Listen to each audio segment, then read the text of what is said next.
Fanfic by Fart AX Reasons.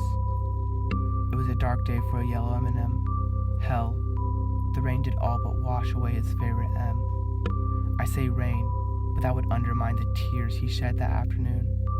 It was official. Red and green made out in her trailer. Usually Yellow would tell her when it was time to come to set.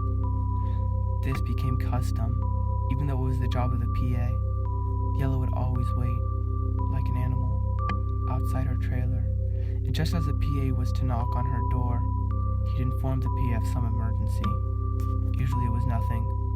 Sometimes, however, by coincidence, the emergency was real. Like the time Yellow told the PA to check behind the studio for bombs, and the PA found a whatchamacallit, passed out on a bed of teeth boxes. Candy eats teeth, you know. If it wasn't for this fool's errand, the whatchamacallit would have possibly died, lying in its own filth. Today, however, was different. After the PA left, Yellow was told to check behind the water tank. He was told to do this by Red. He went behind the water tank. There was nothing there. Nothing but a gutter, a drain. He stared at it in the same way an astronaut would stare into deep space. The type of stare that turned the black into blue and green when he closed his eyes. Green. That's what this was about. He knew he'd been duped. Yellow ran like Dustin Hoffman runs. He almost tripped up the small metal stairs leading to the trailer door, but he didn't. It wasn't locked, and he opened it fully. His anxiousness to see the truth was greater than his caution. There it was, like an IMAX. Green and Red were making out. Worse off, it wasn't even Red kissing Green. It was her kissing him. This is how Richard Kind must feel, thought Yellow. He was sometimes told he looked like Richard Kind. He walked out of the trailer backwards, making it down the steps one at a time. He could see the lips moving of Red and Green, but he couldn't hear them. He could only see them kissing, even though now they were shouting at him. Why were they telling him to stop? Crack. Yellow stared up at the sky. "It's going to rain," he said. He blacked out for a moment, but for him it seemed like hours. He was still looking up at the sky, which was now a deep blue, with clouds. They were even shaped like a lab coat. The sky spoke to him. "Everything's going to be alright, but don't move, you busted nut." Yellow's eyes focused and saw this was no sky at all, but blue. Blue had gone down to the medical school after his career in commercials died down. We'll get you back together. Just rest. Red and Green are here to see you." "No!" shouted Yellow. Or it would have been a shout if he had the strength. This was more of a quiet plea. "I don't want to see them. I don't want to see them." Blue turned the door and silently motioned for Red and Green to leave the room. 3 weeks passed, and Yellow was released from Blue's care. He walked back on the set and stood underneath the rain machine, which he dragged to Green's trailer. He began to shout, "This is me!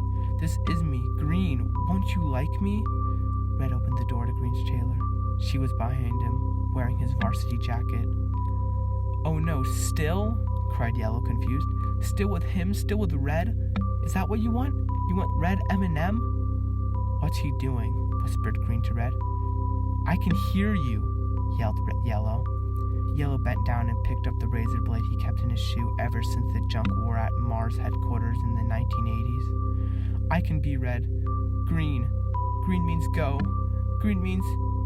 Yellow M&M put the razor to his wrist. "Green means go!" With a splash, the yellow M&M stumbled back over the rain machine. Chocolate poured out of his wrists. "Humans love. Humans bleed. I love you, Green. I bleed red for you." Green bursts into tears and holds the silent Red for comfort. This makes Yellow squirm with frustration. He shouts inaudible words and runs away in the back lot, clutching his brown arms. He slips on his own chocolate, but makes it to the water tank.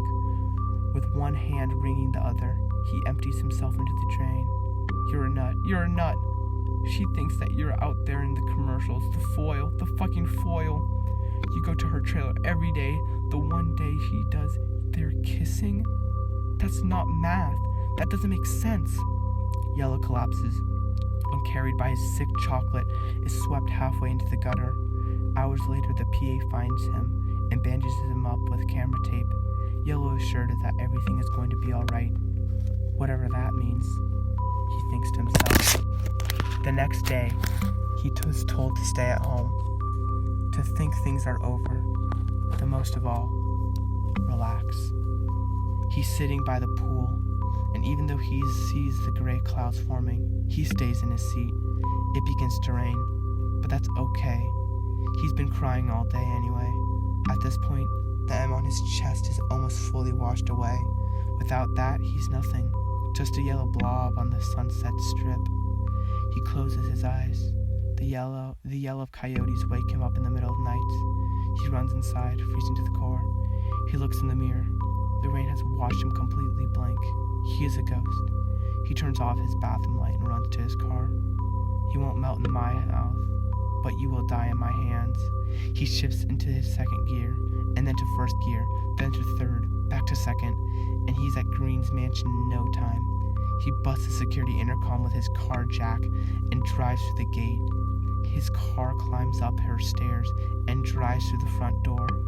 He's forayed in her foyer. Yellow opens his car door and steps out.